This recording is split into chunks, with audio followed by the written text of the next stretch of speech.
ഓം നമോ നാരായണായ.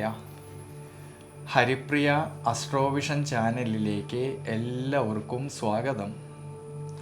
ആദ്യമായിട്ടാണ് നമ്മുടെ വീഡിയോ കാണുന്നതെങ്കിൽ സബ്സ്ക്രൈബ് ചെയ്യുവാനും ഷെയർ ചെയ്യുവാനും മറക്കരുത്.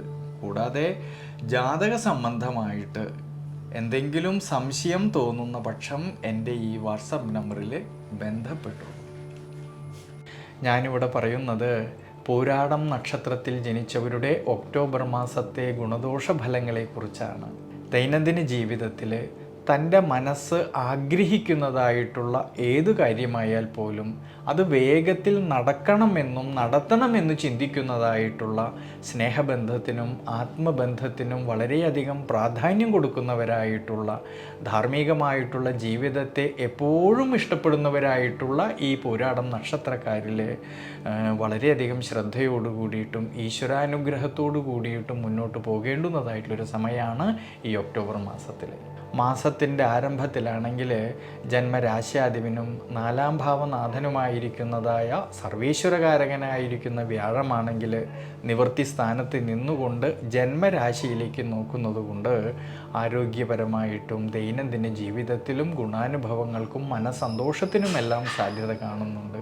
എന്നാൽ ഒക്ടോബർ മാസം 17-ാം തീയതിക്ക് ശേഷം ഈ ജന്മരാശ്യാധിപനായിരിക്കുന്ന വ്യാഴത്തിന് അഷ്ടമ ഭാവസ്ഥിതി വരുന്നത് കൊണ്ടും വിശേഷിച്ച് കണ്ടകശനിയായിട്ട് നിൽക്കുന്നതായ ശനീശ്വരൻ്റെ ദൃഷ്ടിയാണെങ്കിൽ ജന്മരാശിയിലേക്ക് വരുന്നത് കൊണ്ട് ഒക്ടോബർ മാസം 17-ാം തീയതിക്ക് ശേഷമുള്ള സമയങ്ങളിൽ ആരോഗ്യ പരിപാലനത്തിനും ജീവിതാനുഷ്ഠാനങ്ങളിലും യാത്രകളിലും ഡ്രൈവിങ്ങിലും എല്ലാം തന്നെ ഈ ഒരു സമയങ്ങളിൽ കൂടുതലും ശ്രദ്ധിക്കേണ്ടുന്നതായിട്ടുള്ളൊരു സമയമാണ്. തൊഴിൽപരമായിട്ട് ചിന്തിക്കുമ്പോഴാണെങ്കിൽ കർമാധിപനും നിവൃത്തിനാഥനുമായിരിക്കുന്നതായ ബുധൻ ഒക്ടോബർ മാസം 24-ാം തീയതി വരെ ലാഭസ്ഥാനമായിട്ടുള്ള 11-ാം ഭാവത്തിൽ നിൽക്കുന്നത് കൊണ്ട് ഒക്ടോബർ മാസം 24-ാം തീയതി വരെയുള്ള സമയങ്ങളിൽ സ്വയം തൊഴിൽ ചെയ്യുന്നവരിലും ബിസിനസ് മേഖലകളിൽ പ്രവർത്തിക്കുന്നവരിലും ഔദ്യോഗിക മേഖലകളിൽ പ്രവർത്തിക്കുന്നവരിലും അഭിവൃദ്ധിക്കും ശ്രേയസ്സിനുമെല്ലാം സാധ്യത കാണുന്നുണ്ട്.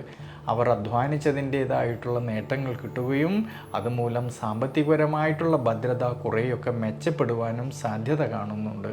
എന്നാൽ ഒക്ടോബർ മാസം 24-ാം തീയതിക്ക് ശേഷമുള്ള സമയങ്ങളിൽ കർമാധിപനായിരിക്കുന്നതായ ബുധനാണെങ്കിൽ അഷ്ടമഭാവസ്ഥിതി വരുന്നത് കൊണ്ടും ജന്മരാശ്യാധിപനായിരിക്കുന്ന വ്യാഴത്തിനും അഷ്ടമഭാവസ്ഥിതി വരുന്നത് കൊണ്ട് ഈ ഒരു സമയങ്ങളിൽ കർമ്മപരമായിട്ട് പുതിയ പുതിയ തീരുമാനങ്ങൾ എടുത്ത് പ്രവർത്തിക്കുമ്പോൾ കൂടുതലും ശ്രദ്ധിക്കുന്നത് നല്ലതാണ്.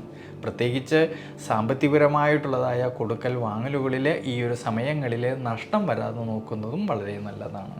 ഇനി വിദ്യാർത്ഥികളെക്കുറിച്ച് ചിന്തിക്കുമ്പോഴാണെങ്കിൽ ഈ ഒക്ടോബർ മാസത്തിൻ്റെ ആരംഭത്തിൽ പഠന സംബന്ധമായിട്ട് അഭിവൃദ്ധിക്കും ശ്രേയസ്സിനും എല്ലാം സാധ്യത കാണുന്നുണ്ട്. ഉപരിപഠനം ആഗ്രഹിക്കുന്നവർക്കാണെങ്കിലും അതിനുള്ളതായ അവസരങ്ങൾക്കും അനുകൂല സ്ഥിതി കാണുന്നതായിട്ടൊരു സമയമാണ്. ഒക്ടോബർ മാസം 24-ാം തീയതിക്ക് ശേഷം വിദ്യാമാതുല കാരകനായിരിക്കുന്ന ബുധനും 5ാം ഭാവനാഥനായിട്ടുള്ള ചൊവ്വയും നീചബലത്തോടു കൂടിയിട്ട് സഞ്ചരിക്കുന്നത് കൊണ്ട് 24-ാം തീയതിക്ക് ശേഷമുള്ള സമയങ്ങളിൽ പഠന സംബന്ധമായിട്ട് അലസതകളും ക്ഷീണാവസ്ഥകളും വരാതെ നോക്കണം. പ്രത്യേകിച്ച് പഠന സംബന്ധമായിട്ട് പുതിയ പുതിയ തീരുമാനങ്ങൾ എടുത്ത് പ്രവർത്തിക്കുമ്പോൾ കൂടുതലും ശ്രദ്ധ വേണ്ടുന്നതായിട്ടൊരു സമയമാണ്. ഒക്ടോബർ മാസത്തിൻ്റെ ആരംഭത്തിലാണെങ്കിൽ ഭാര്യാഭർത്തൃ ബന്ധങ്ങളിലാണെങ്കിലും സന്താനഭാവങ്ങളിലാണെങ്കിലും ധനപരമായിട്ടും അഭിവൃദ്ധിയും ശ്രേയസ്സും എല്ലാം കാണുന്നുണ്ടെങ്കിലും ഈ ഒക്ടോബർ മാസത്തിൻ്റെ അവസാന ഘട്ടങ്ങളിൽ ഈ കുടുംബ സംബന്ധമായിട്ടും ഭാര്യാഭർത്തൃ ബന്ധങ്ങളിലും സന്താനഭാവങ്ങളിലും അഭിപ്രായ ഭിന്നതകളോ മനോവിഷമതകളോ വരാതെ ശ്രദ്ധിക്കണം. അതുകൊണ്ട് പൂരാടം നക്ഷത്രക്കാരെ ഈ ഒരു സമയത്ത് ശനീശ്വര പ്രീതികരമായിട്ട് ശനീശ്വരന് നീരാഞ്ജനം വഴിപാട് ചെയ്യുന്നതും നെയ്വിളക്ക് വെച്ച് പ്രാർത്ഥിക്കുന്നതും വിഷ്ണു ക്ഷേത്രത്തിലാണെങ്കിൽ ഭഗവാന് കദളിപ്പഴ നിവേദ്യം ചെയ്യുന്നതും ഇളനീർ ധാര ചെയ്യുന്നതും വളരെ വളരെ നല്ലതാണ്.